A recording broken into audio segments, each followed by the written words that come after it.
Welcome to VSB News Online for Friday, September 4th. I'm Peter Cattell. Deputy Premier and Finance Minister Bob Richards has elected to pay his own legal costs involved in his action for defamation against BPSU President Jason Hayward. Brian Darby has the minister's statement on the subject. Mr. Richards explained his decision in this fashion. Quote, I have been grateful for the Cabinet's support of the principle of financially backing a minister of the government when he is defending himself against defamatory comments in connection with his carrying out his duties as a minister. This is an important principle because if a minister did not have the means to pay legal costs to defend himself and the government did not support him, then it may become open season on that or any other minister. However, in my case, the government's financial support is becoming a distraction from the real issues surrounding the case. Let it be known, therefore, that while I will continue to seek legal redress through the courts, I will not be seeking reimbursement of legal costs from the government in my legal action for defamation. Any financial damages awarded to me by the courts will be donated to charity. End quote. Brian Darby reporting for VSB News. The Bermuda Tourism Authority, the Parks Department, and the City of Hamilton were over the moon today to discover that the Google Street View coverage of Bermuda has been uploaded and is now available worldwide. By going to www.instantstreetview.com and typing in a Bermuda location, anyone in the world can see stunning images of a virtual Bermuda, from beaches to parks to railway trails. Public Works Minister Craig Cannonier said it was a major breakthrough for the island, and he thanked Google Maps Street View project leader Hope Gaza and assistant park planner Justin Lavigne for capturing the imagery. An amendment designed to outlaw discrimination on the grounds of mental health will be introduced to Parliament in November, according to Minister of Community and Cultural Affairs Patricia Gordon-Pamplin. The news comes on the heels of an appeal from the Human Rights Commission. It was interesting that it was about May, I believe, of this year that I held a meeting with the Human Rights Commissioner, who is Mr. Hansen, as well as one of his commissioners, who's Kim Simmons. We had a meeting at Cabinet. We discussed their concerns that mental health had not been included as a right, under the Human Rights Act. And as we discussed it, we came to the conclusion that it's a no-brainer. It's unfortunate that it has been left so long undone, and we committed to doing it. The process, it's important to understand that whenever legislation needs to be changed, we have to bring a cabinet paper for discussion, a cabinet paper for decision. Then it goes off to the drafting process, and it comes back to cabinet once it's drafted. When the concern was raised in May, the legislative agenda was already full at that time, and I had the agreement from the chairman of the Human Rights Commission that we would bring the legislation forward in the November session. That is on target to be done, and so it will be done. We are very sensitive to this particular issue, and we want to ensure that we work hand in hand with the Human Rights Commissioners. And it's important to state that we have an extremely robust Human Rights Commission, and of that we're tremendously proud. So when they have recommendations that they bring to us, we look at them very seriously and to see how we can advance the items that they have on the agenda. Where does it stand in the world? Does the world have a kind of policy on discrimination against mental health? I think almost everywhere except here. Yeah. So I'm told that by people in the Human Rights Commission that the objections over the years have come from employers. So you have some work to do. Absolutely. And, we don't discount the concerns that have been expressed. Neither do we, decide that because there have been objections, because things are difficult, that we won't deal with it. That's just not the way this government operates. We look at situations, we deal with it, we look at the pros and the cons, and we make the decision as to what is best for the better good of the country. And that's the approach that we will take in this particular instance as well. Prior to Mr. Richards' announcement today, Shadow Finance Minister David Burt was claiming that Cabinet was wrong to say it was following the dictates of the Public Accounts Committee when it agreed to help use public money to pay for Minister Bob Richards' court case. On Monday, August 17th of this year, Minister Bob Richards answered a parliamentary question posed to him in the House of Assembly, where, in confirming to the people of Bermuda that he was using their tax dollars to launch a personal lawsuit in his own name against the president of the Bermuda Public Services Union, the Minister of Finance said the following, and I quote, "In line with the Public Accounts Committee recommendation included in their report of June 14th, 2014 on the inappropriate use of public funds for payment of personal legal expenses, the Cabinet has provided its support for the civil action taken by myself as the Minister of Finance against the President of the Bermuda Public Services Union." End quote. Members of the media and the public may not recall the recommendations made, but as the chairman of the Public Accounts Committee, I am familiar with those recommendations and would like to remind the public of what the Public Accounts Committee actually said.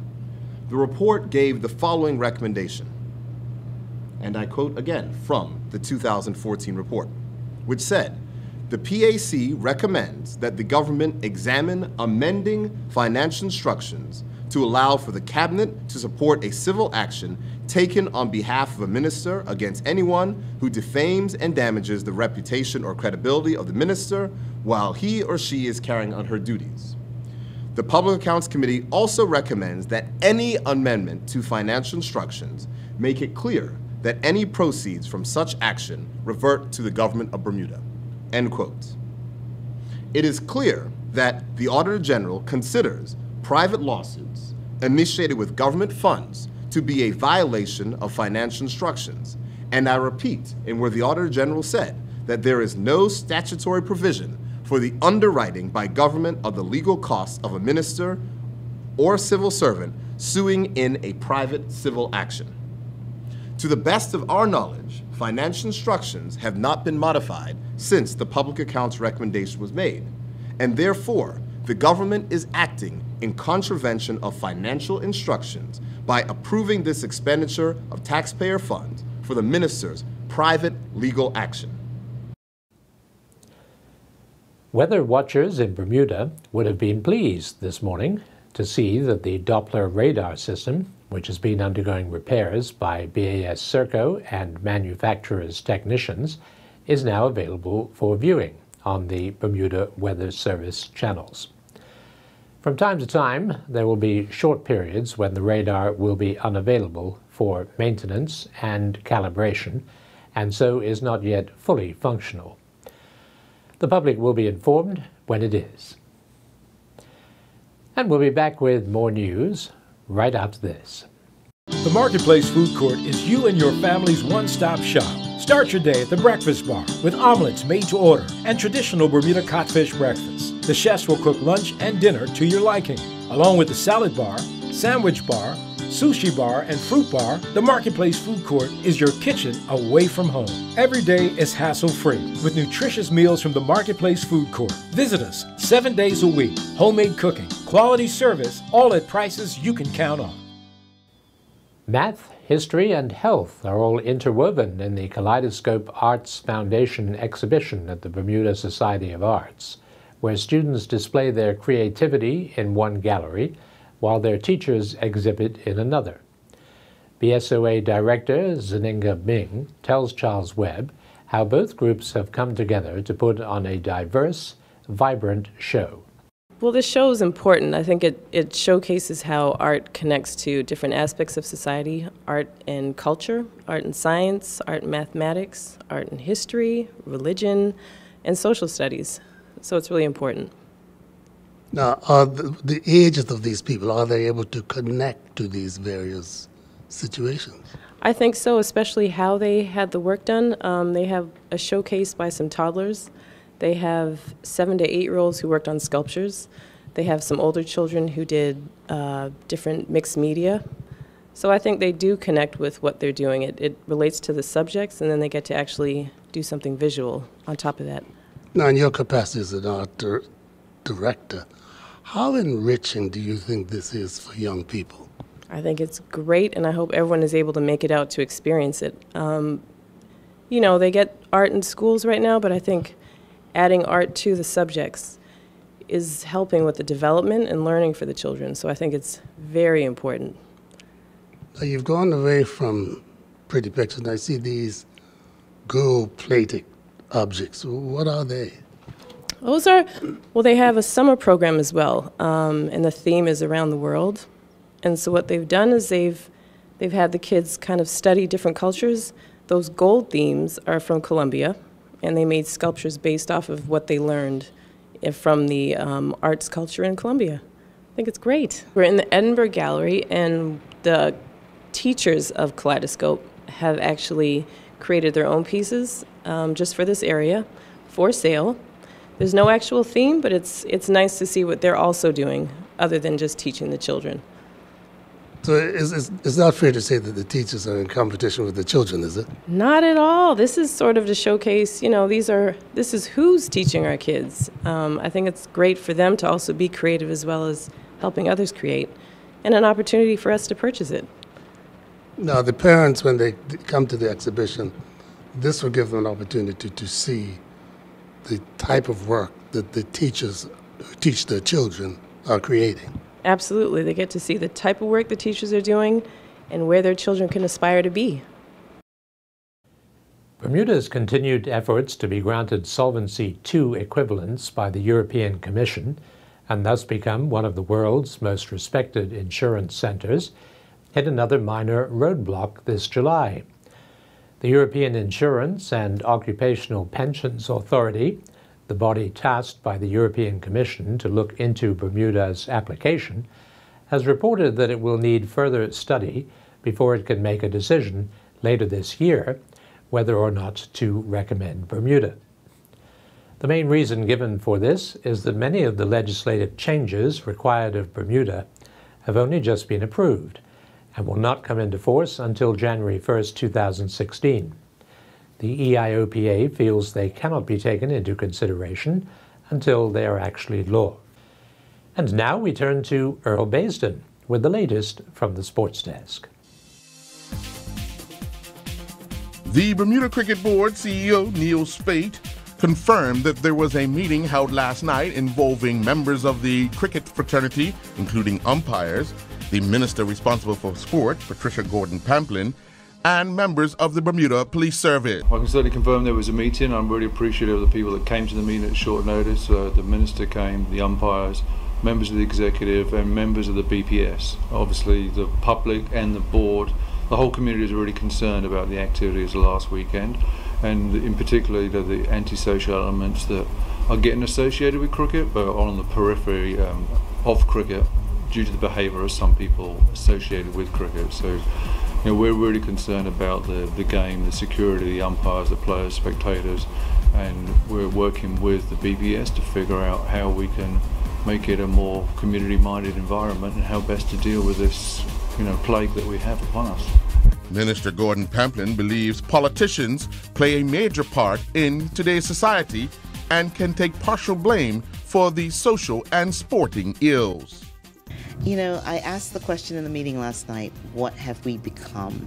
And that really is, it's a philosophical question, but it's one that gives me cause for a lot of concern. I think the general lack of courtesy and, of social interaction over the course of the last few years has been led by some of the negative political rhetoric. And I think when you get the leadership of the country, and I'm saying leadership with a small L in terms of both the government and the opposition, but in more specific instance, comments that are being made by the opposition that helps to undermine the stability of the country, I think that it just kind of filters down through the community. And that's what we're experiencing, and it's very, very unfortunate. Bermuda was such an amicable environment, and now you almost can't say anything for fear of being contradicted, and nobody has a problem with criticism, but it's the negative rhetoric that comes with it. It's the insults. It's just the lack of courtesy. And we've just lost it as a people, and it's very unfortunate. Bermuda's 5 young sailors, Micah Thomas Rayner, Camille Chingaret, Campbell Patton, Luke Medeiros, and Tate Stefanoff, were back on the waters of the Baltic Sea competing in the 2015 World Optimist Championships in Poland. The sailors were broken down into championship groups. Competing in the Silver Fleet, Patton finds himself in 61st with 269 net points. Patton recorded finishes of 29th, 16th, and 16th. Stefanook is competing in the Bronze Fleet, and he is in 17th with 271 points, while Rayner is in 25th with 286 points. Chingaret is in 9th place, competing in the Emerald Fleet with 327 points, and Maderas is currently 45th in the fleet with 428 net points. The final round of the Myrtle Beach World Amateur was played with the 9 Bermuda golfers taking to the courses in Florida. Richard Mallory shot a final round 71 to finish tied 4th, competing in the men's 49 and under Flight 17 division. He recorded a 3-round total of 222. Competing in the senior men's 50 to 59 Flight 15 division, Keith Trott finished tied 35th after shooting a final round 81 and finished with a 3-round net total of 243. Wayne Greaves finished 29th, competing in the senior men's 50 to 59 Flight 26 division after his round of 80 to card a 3-round total of 240. Kevin Trott finished 4th after shooting a 3rd round 66, competing in the mid-senior men's 60 to 69 Flight 41 division. Trott finished with a 3-round total of 210, while Robert Coddington finished 36th after shooting 80 in the same division, finishing with a score of 238. Gary Venning, competing in the mid-senior men's 60 to 69 Flight 54 division, ended his final round tied 19th, shooting 76 for a 3-round total of 234. Tracy Burgess finished tied 4th, and Ann Simons finished 6th, competing in the women's Flight 67 division. Burgess shot a final round 78 for a 3-round total of 222, while Simons shot a 73, and she finished with a 3-round total of 223. Competing in the women's division Flight 68 division, Ann Mitchell finished tied 30th after her round of 82, which gave her a 3-round total of 246. Treadwell Gibbons of Cleveland County and Jamie Smith from the Devonshire Recreation Club were named the Logic, Premier, and First Division Players of the Week. Gibbons led Cleveland County to a 10-run victory over previously undefeated and league leaders Southampton Rangers at the Wellington Oval with his knock of 100 not out. He also added 2 wickets for 49 runs. Smith returned figures of 9.3 overs, 6 for 33 to help Devonshire Recreation Club secure an 8-wicket victory over the Bermuda under-18 national team. Substituting for Smith was Dennis Williams. He talked about Smith's bowling performance this year. Yes, James had a fantastic year for us, coming back into cricket after a brief absence. He's been bowling very quick this season, very quick, and Sunday was a demonstration of that. It was some of the fastest bowling I'm seeing in the island this year. And unfortunately for the youth team, they couldn't stand up to it. But it was a good testament to Jamie and the effort he's been putting in. He's been one of our mainstays this year, and it's one of the main reasons why we're where we are. A total of 81 runs crossed the plate in the latest round of the Bermuda Commercial Summer Softball League season, currently going on at the Michael Priest Softball Diamond. In the opener, Fox It Up defeated Emlyn Lions 19-14. Kenrick Richardson went 4 for 4 from the plate for Fox It Up. Richardson had 3 home runs, one of which was a grand slam. He also had 9 RBIs. Phil Francini went 3 for 4 from the plate for Emlyn. He had 2 home runs and 2 RBIs. In the nightcap, the Diamond Avengers defeated the A.F. Smith Rulers 26-22. Jordan De Silva went 4 for 6 from the plate for the Diamond Avengers. He had 2 doubles and 5 RBIs. Stephen Pacheco went 6 for 6 from the plate for the A.F. Smith Rulers. He had 3 home runs and 11 RBIs. I'm Earl Baisden reporting for VSB Sports.